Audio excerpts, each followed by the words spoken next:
uh, going to have our 42nd Ramayana reading, and we are going to continue with the Lanka Khan from Tulsidas Ramacharitra.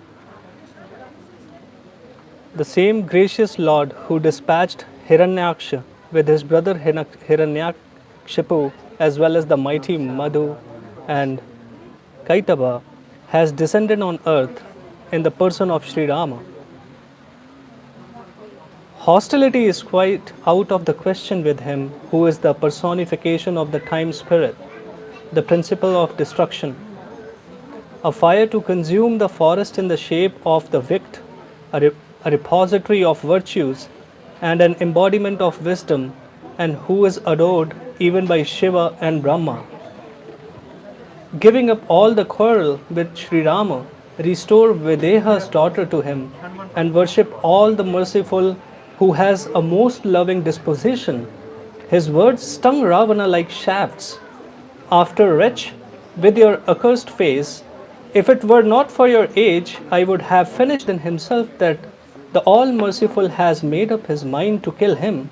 He, therefore, rose and departed, abusing Ravana as he went. Meghanada thereupon exclaimed in a fury, "See what wonders I worked the very next morning. I am going to accomplish much. Why should I therefore belittle its worth by speaking of it just now?" Confidence returned to Ravana when he heard his son's words, and he fondly took him into his lap. The day broke, even while they deliberated, and the monkeys again assailed the four gates. In their fury, they laid siege to the most powerful citadel. This gave rise to an uproarious alarm in the city.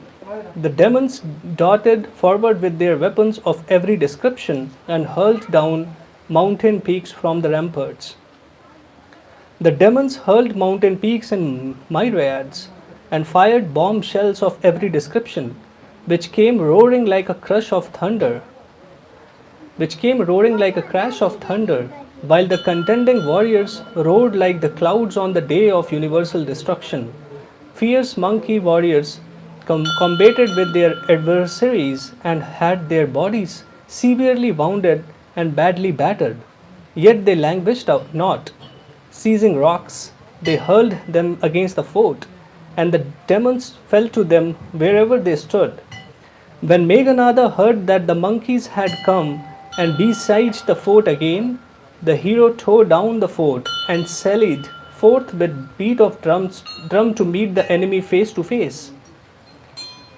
Where are the two brother princes of Kosala, those archers celebrated throughout the spheres?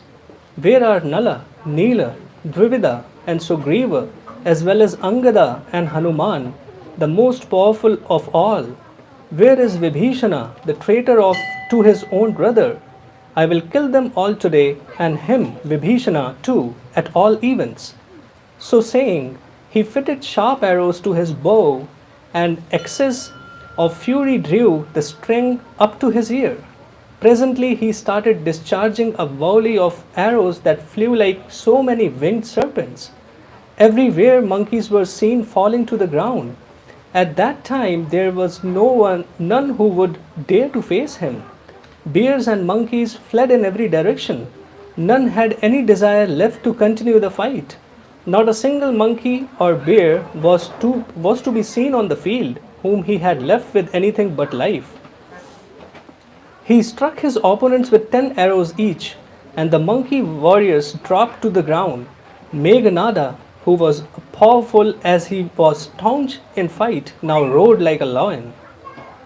When the son of the wind god saw his army in distress, he flew into a rage and rushed forth as if he were death personified.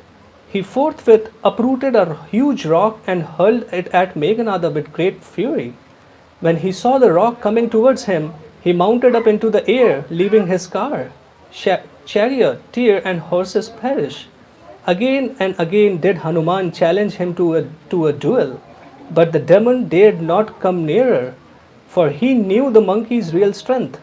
Meghanada now approached Sri Rama and hurled every kind of abuse at him. He tried weapons and missiles, of every description against him, but the Lord with the utmost ease cut them asunder before they could reach him. The fool was put out of countenance when he saw the Lord's might and began to practice all sorts of elusive devices, as if catching hold of a poor little snakeling, one were to frighten Garuda and sport with him. The evil minded demon displayed his demoniac powers before him, whose powerful Maya, deluding potency, holds sway over all, both great and small Shiva and Viranchi, the creator, not expected. Mounting up into the air, he rained down a shower of firebrands, and spouts of water issued forth from the earth. Friends, feints and feignesses of diverse form danced with cries of maim and kill. Now he would rain down showers of fierces, pus, blood, hair, and bones. Now he would hurl a volley of stones. By discharging dust all around, he made it so dark that if you held out your own hand, you would not see it. The monkeys lost their nerve when they saw these supernatural phenomena. At this rate, we are all doomed, they thought. Sri Rama smiled when he saw this fun. At the same time, he understood that the monkeys were all alarmed. With a single arrow, he broke the elusive web, even as the sun removes the thick veil of darkness. He cast a gracious look on the monkeys and bears, and lo, they grew too strong to be restrained from fighting. Asking leave of Sri Rama and accompanied by Angada and other monkey chiefs, Lakshmana marched forth in fury, bow and arrow in hand. With bloodshot eyes, a broad chest, and long arms, his white form shone like the snow-clad Himalaya with a slight admixture of red. At the other end, the 10-headed monster sent out champions who rushed forth equipped with missiles and other weapons of every description, with mountains, clouds, and trees of weapons. The monkeys hastened to meet the demons, shouting victory to Rama. They all closed in the fray, match with match, both the sides equally agog to win. The monkeys, who had now the upper hand, battered the demons with their fists and feet and bit them with their teeth. They struck them down and browbeat them. Kill, kill, seize, seize, seize, slay, break his head, seize his arm, and tear it up. Such were the cries that filled the air through all the 9 divisions of the globe. Headless bodies sprinted furiously hither and thither. Hosts of celestials witnessed the spectacle from heaven, now with joy and now in dismay. Blood had collected in the hollows of the earth and dried up there, and clouds of dust hung over it like ashes over heaps of live coal. The wounded warriors shone like so many kimsuka, trees in flower. The 2 champions, Lakshmana and Meghanada, grappled with each other in mounting fury. Neither could get the better of the other. The demon, however, resorted to wily tricks and unfair means. Lakshmana, who was no other than Ananta, the serpent of God Shesha, whose wrath brings about the dissolution of the universe, then waxed furious and in a trice smashed the chariot and tore its driver to pieces. Shesha, Lakshmana, smote him in so many ways that the demon Meghanada was all but dead. The son of Ravana thought within himself that he was in straits and the enemy would surely take his life. He threw a javelin which was notorious for killing warriors and was all brilliance, and lo, it struck Lakshmana in the breast. The blow was so smart that the prince swooned, and Meghanada now went near him, shedding all fear. A vast number of champions as powerful as Meghanada strove to lift him, but now could Shesh, the support of the entire globe, be thus lifted? Hence they returned smarting with shame. Listen, Parvati, continues Lord Shankara, none can conquer him in the battle, the fire of whose wrath soon consumes all the 14 spheres at the time of universal dissolution, and whom gods and human beings nay, all animate and inanimate beings adore. He alone can understand this mystery, on whom descends Sri Rama's grace. Now that it was evening, both the armies retired, and the commanders of the different units began taking count of their troops. The all merciful and invincible Lord of the universe, the all pervading Supreme Spirit, asked, "Where is Lakshmana?" Meanwhile, Hanuman brought him. Seeing his younger brother, the Lord felt sore distressed. Jambavan said, "Shushen, the physician, lives in Lanka. Someone should be sent to fetch him here." Assuming a minute, indiscernible from Hanuman, went and immediately brought him house and all. Sushen came and bowed his head at Sri Rama's lotus feet. He mentioned the name of the herb as well as of the mountain where it could be had and said, "Proceed, O son of the winged god, to bring it." Enshrining Sri Rama's lotus feet in his heart and assuring the Lord of his own might, the son of the wind god departed. At the other end, a spy disclosed the secret to Ravana, who called at the house of Kalanemi, a demon ally of Ravana. The 10-headed monster told him all that he had to say, hearing which Kalanemi beat his head again and again. And obstruct him who burnt your capital before your very eyes. Therefore, adore the Lord of the Raghus in your own interest and desist, my Lord, from all vain prattle. Hold in your heart that lovely form, swear thee as the blue lotus, the delight of all eyes. Dismiss the foolish idea of I and you, mine and thine, and awake from slumber in the night of gross infatuation. Can anyone even dream of conquering him in the battle, who devours even the serpent of time, which in its turn devours the entire creation? The 10-headed monster flew into a tearing rage when he heard this. Thereupon Kalanemi reasoned to himself, "I should rather die at the hands of Sri Rama's servant, for this wretch reveals his loads of sins." So saying to himself, he departed and resorted to his black art. He produced by the path a lake, a temple, and a lovely garden. The son of the wind god saw the good hermitage and thought to himself, "Let me ask leave of the hermit over there and drink some water, so that I may be relieved of my fatigue." The demon Kalanemi had ensconced himself there in the deceitful garb of a hermit and sought to delude the messenger even of the Lord of Maya. The son of the wind god went and bowed his head before him, and the demon in his turn began to recite Sri Rama's praises. A fierce war is raging between Sri Rama and Ravana, of which Rama will undoubtedly emerge victorious. I behold everything, my brother, even from here, for my great strength lies in my intuition. On his asking for water, the demon gave Hanuman his own water pot, but the monkey chief said, "My thirst will not be quenched by a small quantity of water. Then take a plunge in the lake and speedily come back. After that, I will initiate you and you will have a spiritual insight." No sooner had Hanuman stepped into the lake than a she alligator seized him by the foot in great excitement. Having been slain by Hanuman, she assumed a celestial form and, mounting an aerial car, soared into the heavens. "By your very sight, O dear monkey, I have been absolved of all sins, and the curse of the great sage, which accounted for my birth in an alligator's womb, has come to an end. This fellow, O monkey chief, is no hermit, but a terrible demon. Believe my words to be true." So saying, the celestial nymph left for her abode in heaven, and Hanuman immediately returned to the demon. Said the monkey, "First receive, holy sir, your fee as my spiritual preceptor, and after that impart to me the sacred formula."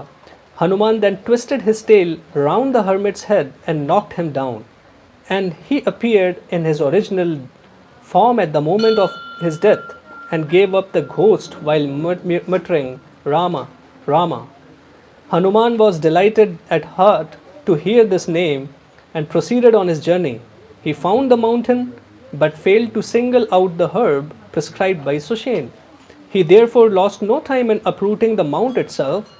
Holding up the mountain in his hand, Hanuman darted back through the air while it was yet night and happened to pass over the city of Ayodhya. Bharata, who kept vigil at night ever since his return from Chitrakuta, espied a colossal figure coursing through the air and thinking it to be some demon, drew his bow to the ear and struck him with a headless shaft. Struck by the dart, Hanuman dropped unconscious to the ground, crying, Rama, Rama, O Lord of the Raghus. The moment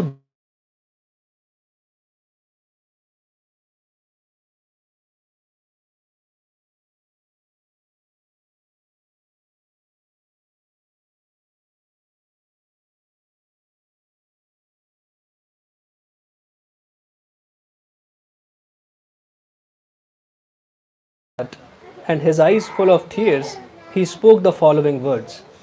The self-same Providence who alienated me from Sri Rama has also inflicted this terrible suffering on me. If in thought, word, and deed I cherish sincere devotion to Sri Rama's lotus feet, and if the Lord of the Raghus is kindly disposed towards me, may this monkey be revealed of all exhaustion and pain. As soon as these words entered his ears, the monkey chief arose and sat up, crying, Glory, all glory to the Lord of Kosala. A thrill of joy ran through Bharata's body, and tears rushed to his eyes as Bharata took and clasped the monkey to his bosom. His heart overflowed with love at the very thought of Sri Rama, the glory of Raghu's race. Tell me, dear friend, if all is well with Sri Rama, the fountain of joy, as well as with his younger brother Lakshmana and mother Janaki, Janaka's daughter. The monkey chief told him in brief all that had happened, and Bharata felt much distressed to hear it, and his heart was filled with remorse. Ah, me, good heavens, why should I have been born into this world at all, if I could not be of any service to the Lord? But realizing the adverse circumstances, the gallant and mighty prince recollected himself and addressed Hanuman again. You will be delayed in your journey, and nothing will avail after daybreak. Therefore, ascend my arrow, mountain and all, and I will send you straight into the presence of all the merciful. Hanuman's pride was tickled when he heard these words.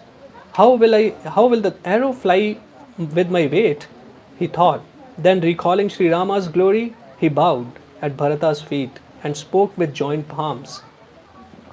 Cherishing the thought of your majesty, my lord, I will go swiftly. So saying and obtaining leave of Bharata, Hanuman bowed at his feet and sped on. As he journeyed forth, the son of the wind god extolled to himself again and again Bharata's strength of arm, amiability and goodness, as well as his boundless devotion to the Lord's feet. Now there on Suvela, Sri Ram uttered words befitting as a mortal as he looked at Lakshmana. Although it is now past midnight, Hanuman has not yet turned up. Sri Rama raised his younger brother and clasped him to his bosom. Brother, you could never bear to see me in distress, since your disposition has always been so tender. On my account you left both father and mother and exposed yourself to the cold, the heat, and the winds in the forest. Where is that old love now, brother, that you refuse to get up even on hearing my lament? Had I known that I would lose my brother in the forest, I would never have obeyed even my father's command. Sons, riches, wives, houses, and kinsfolk in this world repeatedly come and go, but a real brother cannot be had again in this world. Ponder this in your mind and arise, dear brother. As a bird is utterly miserable without wings, a serpent without its head jewel, and a noble elephant without its trunk, so is my life without you, brother, in case stupid fate compels me to survive. With what face shall I return to Ayodhya after sacrificing a beloved brother for the sake of wife? I would rather have suffered obloquy in the world for my inability to recover my wife, for after all the loss of a wife is not a serious loss. Now, however, my unfeeling and stony heart will endure both that obloquy and the deep anguish of your loss, my son. Your mother's only son, you are the sole prop of her life. Yet she took you by the hand and entrusted you to me, knowing that I would make you happy in every way and that I am your greatest well wisher. What answer shall I give her back when I go? What answer shall I give her when I go back? Why should you not get up and advise me, brother? Thus lamented the dispeller of sorrow in divers ways, and tears flowed from his eyes, which resembled the petals of a lotus. Uma, continues Lord Shiva, the Lord of the Raghus is one, without a second, and indivisible. He exhibited the ways of human being only because he is so compassionate to his devotees. The hosts of monkeys that surrounded the Lord were distressed to hear the Lord's frantic wailing. Presently arrived Hanuman like a heroic strain in the midst of pathos. Transported with joy, Sri Rama embraced Hanuman, for the Lord is exceedingly grateful by nature and supremely wise. The physician Sushen then immediately applied the medicine, and Lakshmana cheerfully rose and sat up. The Lord clasped his brother to his heart, and the whole host of bears and monkeys were rejoiced. Hanuman took the physician back to Lanka in the same way he had brought him previously night. When the 10-headed monster heard this news, he beat his head in utter despair again and again. In sore perplexity, he called on Kumbhakaran, his younger brother, and succeeded in waking him by using all sort of devices. Having woken and sat up, he looked like death himself in a corporeal body.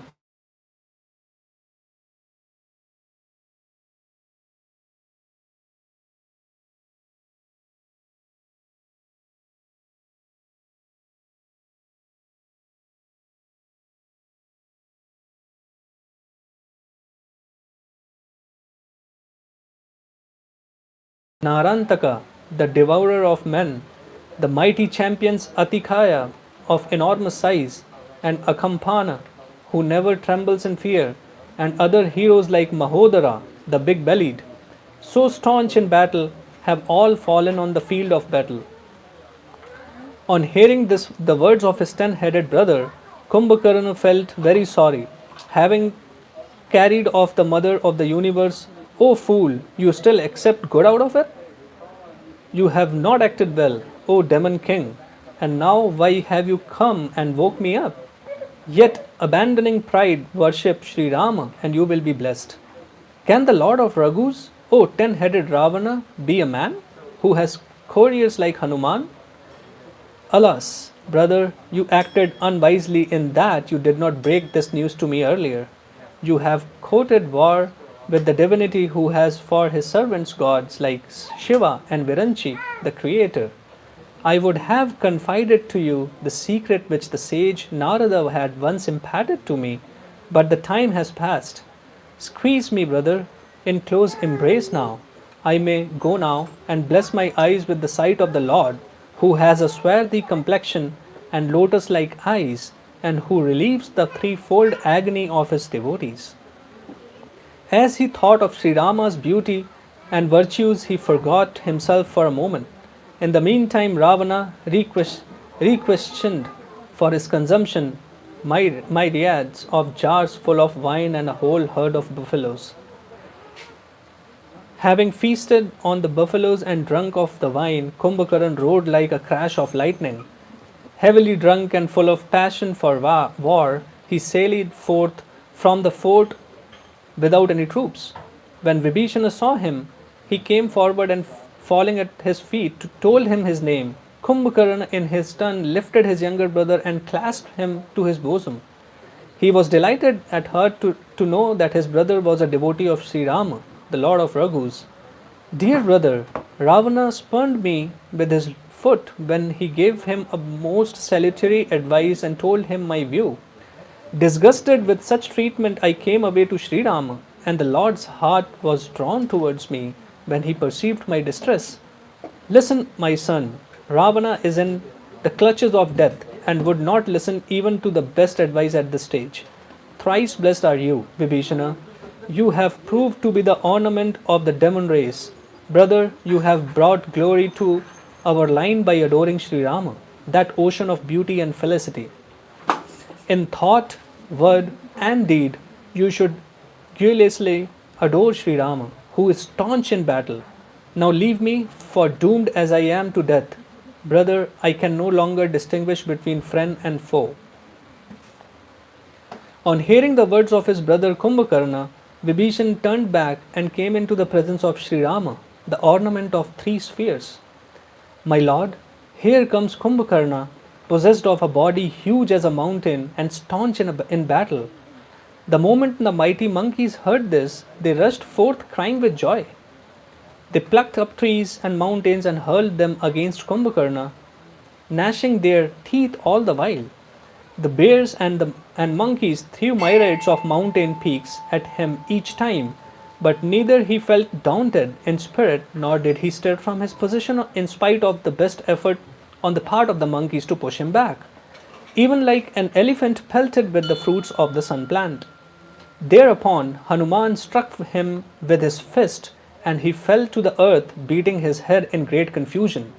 Rising again, he hit Hanuman back, and the latter whirled round and immediately dropped to the ground.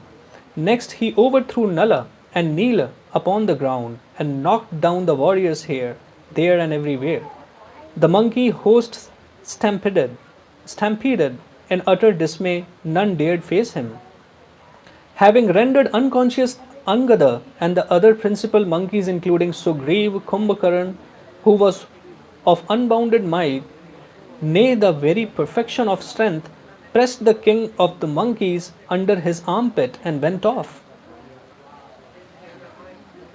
Uma, continues Lord Shiva, the Lord of the Raghus played the part of human being in the same way as Garuda, the mount of Bhagwan Vishnu, would sport in the company of snakes. Otherwise, how could he who devotes death himself with the mere knitting of his brows engage with any grace in such a battle as this? He will thereby spread his fame, which will not only sanctify the whole world but will undoubtedly take across the ocean of mundane existence the people who sing it. Now Hanuman's unconsciousness ceased, and he woke and presently began to look about for Sugriva. Meanwhile, Sugriva too recovered from his swoon and slipped out of Kumbhakarna's grip, who had taken him for dead and consequently loosened his grip. Kumbhakarna discovered his escape only when Sugriva bit off the monster's nose and ears and ascended into the air roaring. The demon caught Sugriva by the foot and, having thus secured him, dashed him against the ground. Sugriva, however, rose with remarkable agility and hit his adversary back.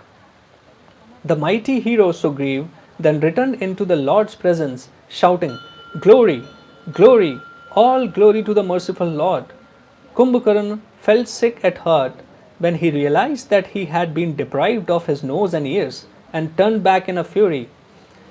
The monkey host was horror stricken when they saw the monster, who was frightful by nature and looked more so in the absence of his nose and ears. Raising a shout of glory, glory, all glory to the jewel of Raghu's race, the monkeys rushed forward and rained upon him all at once a volley of rocks and trees. Maddened with the lust of battle, Kumbhakarna marched against the enemy like death himself, furious with rage. He seized and devoured myriads of monkeys that looked like swarms of locusts entering a mountain cave. Seizing many more millions, he crushed him against his body, and millions he levigated between his palms and mixed with the dust on the ground. Multitudes of bears and monkeys escaped through his mouth, nostrils, and ears and ran away. Intoxicated with the frenzy of battle, and the demon stood in a challenging mood, as though the Creator had placed the whole universe at his disposal and he was going to devour it. All great warriors skulked away from the battlefield and would not return under any persuasion whatsoever.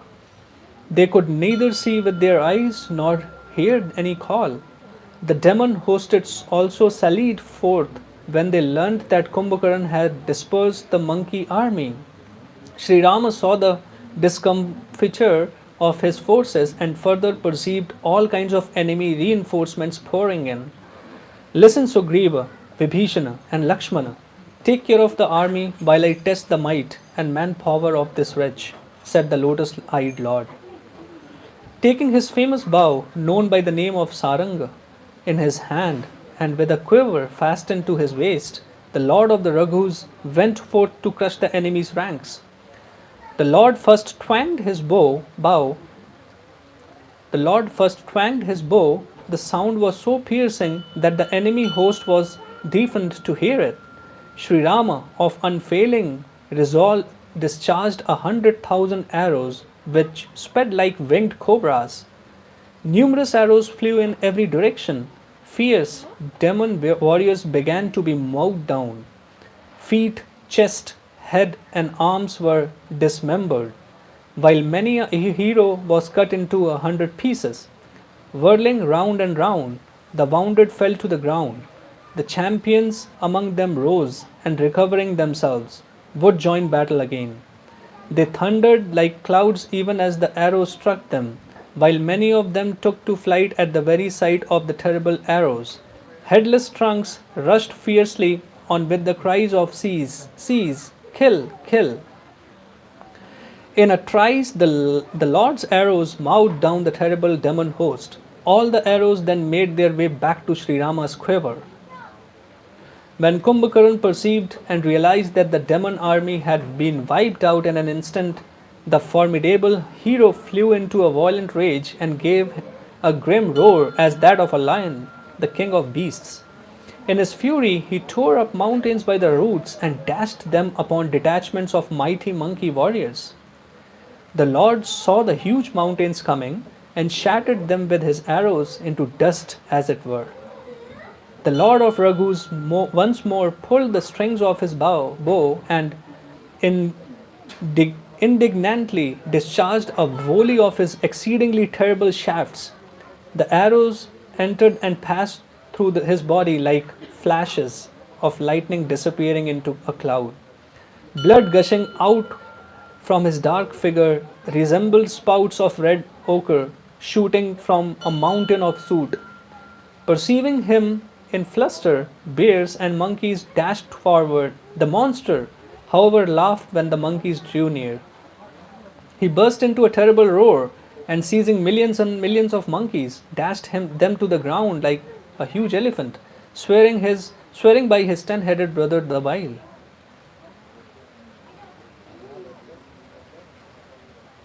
That concludes 42nd week of Tulsidas Ramayana reading.